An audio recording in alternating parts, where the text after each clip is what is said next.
Naniniwala po ang ating Chief PNP na yung problema po sa illegal drugs is not only the concern of law enforcers.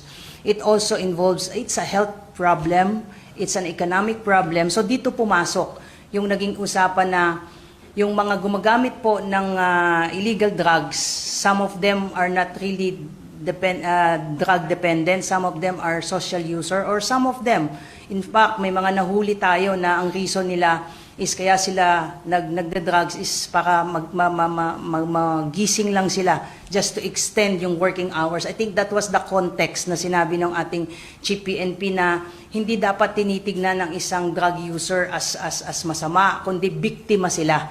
Kasi meron ding economic side. Gusto mong mag-extend ng iyong working hours.